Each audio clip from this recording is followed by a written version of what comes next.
तो आज हम एक बहुत ही बुनियादी अवधारणा को समझने वाले हैं, ईश्वर का दिया हुआ अधिकार। देखिए, ये समझना बहुत ज़रूरी है कि परमेश्वर ने इंसान को बनाया ही क्यों। क्योंकि अगर ये क्यों साफ नहीं है, तो इंसान वो काम कर ही नहीं पाएगा जिसके लिए उसे बनाया गया है। तो चलिए इस पर गहराई से बात करते हैं। तो सवाल यही उठता है ना, कि आखिर परमेश्वर का ओरिजिनल प्लान क्या था? इंसान को बनाने के पीछे उनकी असली मंशा क्या थी? और ये सवाल इंसान के होने के पूरे मकसद को एक बिल्कुल नए नजरिए से दिखाता है। तो सबसे पहले चलिए उस ओरिजिनल ब्लूप्रिंट को ही देख लेते हैं। इंसान को असल में एक बहुत ही खास मकसद के लिए बनाया गया था, और वो मकसद क्या था? वो था शासन करना। अब यहाँ पर एक बहुत ही दिलचस्प बात है, गौर कीजिएगा। परमेश्वर कहते हैं हम मनुष्य को बनाएंगे, मैं नहीं, हम। ये बहुवचन पिता, पुत्र और पवित्र आत्मा की ओर इशारा करता है। और बनाया क्यों? मकसद क्या था? साफ साफ लिखा है, ताकि वे अधिकार करें।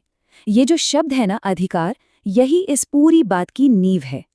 तो ये अधिकार का मतलब कोई मामूली सा कंट्रोल नहीं है।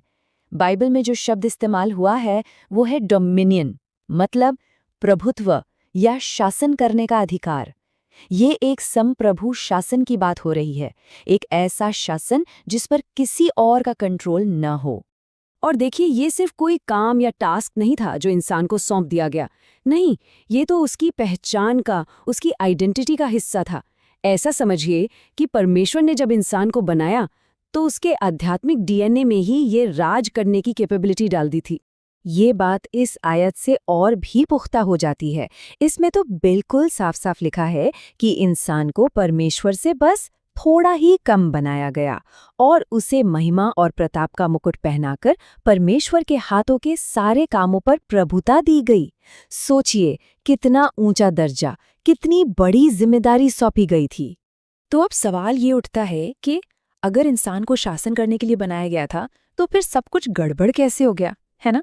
तो चलिए अब देखते हैं कि ये जो ओरिजिनल प्लान था, ये बिगड़ा कहाँ। देखिए, पतन की कहानी ना बहुत सीधी साधी है। परमेश्वर ने साफ कहा था कि रेंगने वाले जंतुओं पर भी इंसान का अधिकार है। लेकिन जब अदन की वाटिका में एक रेंगने वाला प्राणी आया, तो उस पर अधिकार का इस्तेमाल हुआ ही नहीं।